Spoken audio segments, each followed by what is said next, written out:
किसी को पता है? किसी को नहीं पता। पता है? क्या बताए? नहीं, 22 है, 22 है, ठीक है। जिनमें से जो 15वां भाग है वो हमें निर्वाचन आयोग का अधिकार देता है। साथियों, अगर आपके पास कोई भी नेता वोट मांगने आए ना तो आप उनसे एक क्वेश्चन करना, पता है क्या, कि जो हम आपको वोट देते हैं, ये वोट देने का अधिकार हमें कौन सा अनुच्छेद देता है?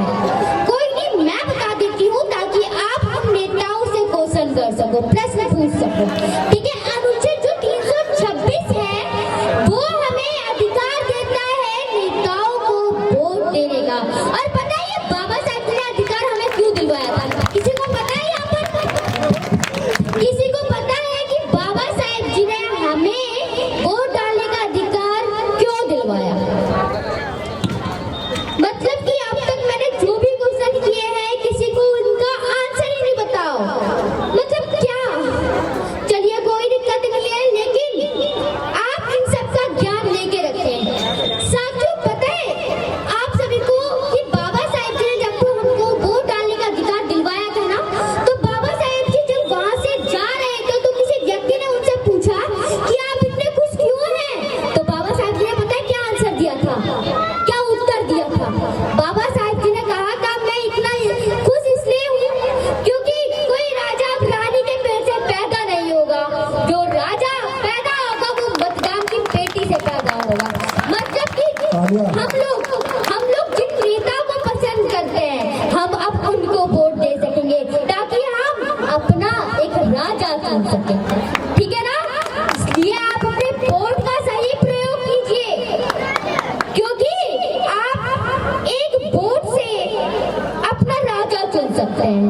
और कुछ चंद पैसों से ना ऐसे वैसे को वोट मत देना, क्योंकि अगर आपने इन चंद पैसों से एक को वोट दे दिया तो आप अपने बच्चों का 5 साल के लिए भविष्य बेकार कर दोगे।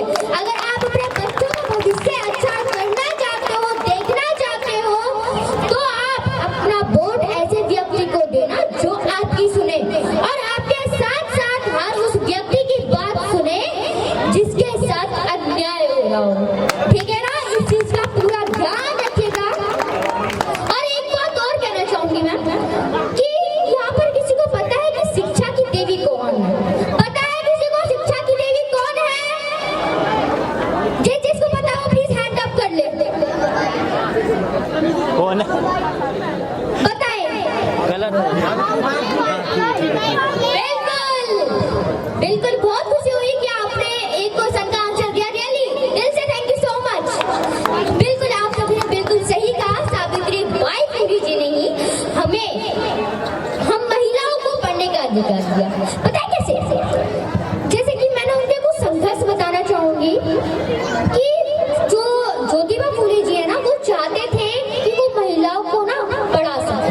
उस टाइम हमें जब संविधान लागू नहीं था उससे पहले हम महिलाओं को ना पढ़ने का अधिकार नहीं था।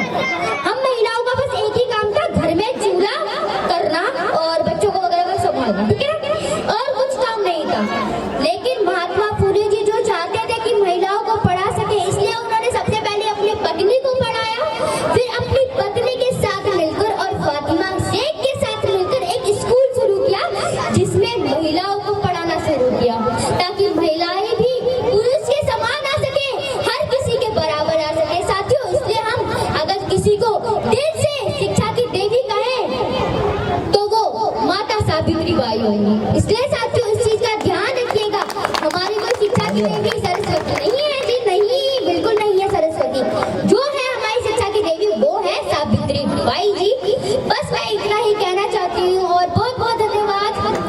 और मैं एक छोटी सी बात और कहना चाहूंगी